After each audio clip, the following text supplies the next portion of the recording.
مليفين ان شاء الله تكونوا بخير واموركم هانيه.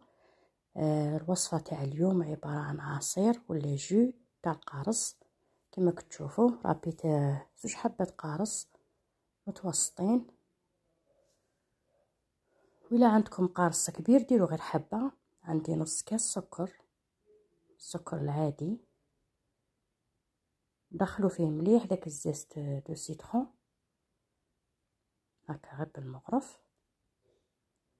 يجي منعش وبنين، ونعصروا القارص تاعنا او ميم طون. هذاك السكر راه يتخلط مع الزيت تاع القارص، يطلق البنه تاعو مع السكر.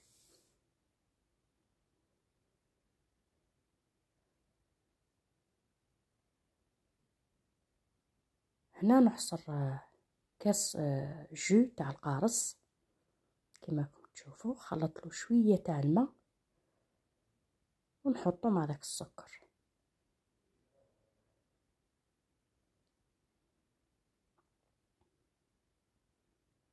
كما نعرفوا القارص والتشينه الحمضيات ملاح في هذا الوقت. هنا عندي باطا ياغورت تاع قارص، اي نوعيه اللي تبغوها، ماشي شرط كيما هذه.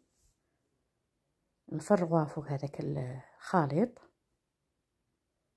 كما تقدري ديري زوج بيض. كما قلت لكم مليح بزاف الحمضيات هذو في ذا الوقت تاع لاغريب وكم تعرفوا السعله.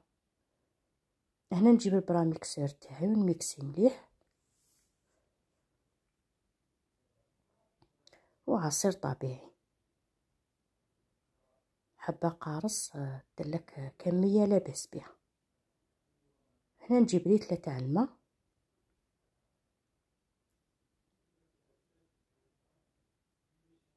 ونفرغ بشويه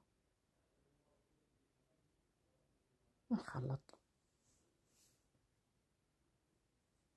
عندي مغرف تاع لافاني، انا درت سكر فاني، ونكمل الريتله تاع الماء مع التحريك بالبراميكسور. البنات راه التفاعل تاعكم راه ناقص بزاف. نزيدو مغرف ما زهر وزوج مغارف حليب. الحليب البنات باه ينقص لنا شويه هذيك الحموضه تاع القارص، والمزهر يعطينا بنه. كما قلت لكم البنات راه التفاعل ناقص بزاف، راكم فشلتوني. وهذا هو العصير تاعنا كما راكم تشوفوا، خرج ما شاء الله وبنه هايله. نتمنى تجربوه البنات وما تنساوش التفاعل والتعليقات. ربي يحفظكم ان شاء الله وينولكم واش كاين في بالكم. وسلام، فيديو قادم ان شاء الله.